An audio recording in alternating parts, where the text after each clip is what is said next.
À l'occasion du 27 avril 2008, le Togolais.com avait fait une interview avec la CDPABT. En raison de la situation créée dans le pays par les élections du 22 février 2020 et compte tenu de l'état dans lequel se retrouve l'opposition au lendemain du scrutin, nous jugeons utile de publier à nouveau ces questions et les réponses pour l'information et la formation politique des membres de la CDPABT. Question numéro 3. Selon vous, quel est le véritable esprit de l'Ablodé? Ablodé, Ablodé Ouachadwa. C'est le cri de ralliement dans tous les grands meetings publics de l'époque, surtout de 1956 à 1958.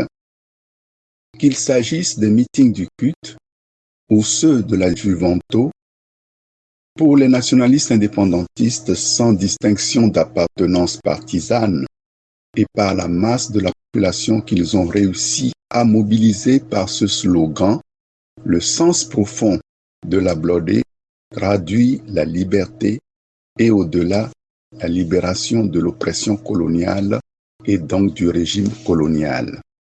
Car le régime colonial est par nature un régime dictatorial.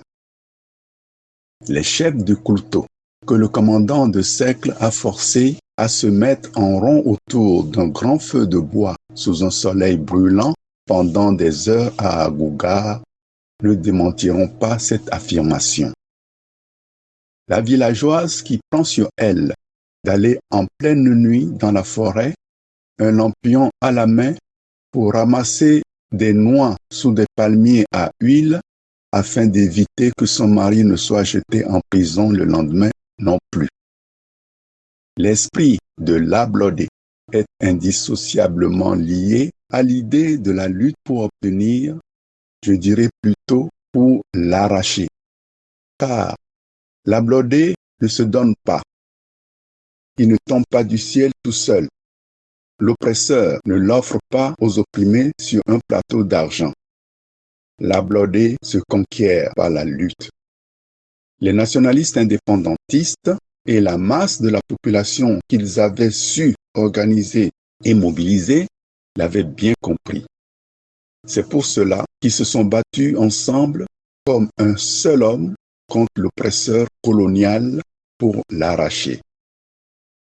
L'esprit de l'Ablodé est également indissociable de l'idée selon laquelle la lutte pour l'Ablodé est avant tout une lutte de masse, c'est-à-dire une lutte impliquant activement la masse de la population dans son processus. L'implication de la masse de la population ne s'était pas limitée à la participation de celle-ci aux élections.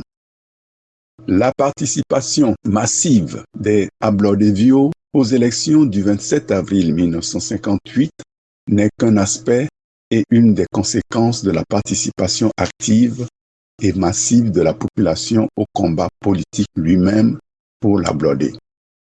Cette participation massive n'a été possible que parce que les nationalistes indépendantistes s'étaient imposé la tâche d'organiser, d'informer et de mobiliser la population sur ce thème commun et unique de l'Ablodé.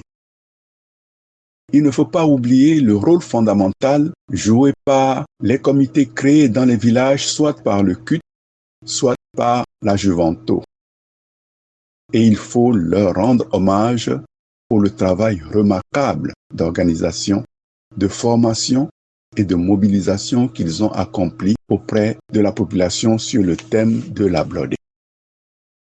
Bien avant nous, les acteurs de la victoire politique, pas seulement électorale de 1958, ont compris que la force de l'opposition à un régime de dictature réside dans la force organisée de la masse de la population opprimée, et que l'unité d'action du CUT et de la Juventus est une condition incontournable pour pouvoir justement organiser la masse de la population afin d'en faire une force politique capable de jouer un rôle décisif dans la lutte pour le renversement du régime colonial.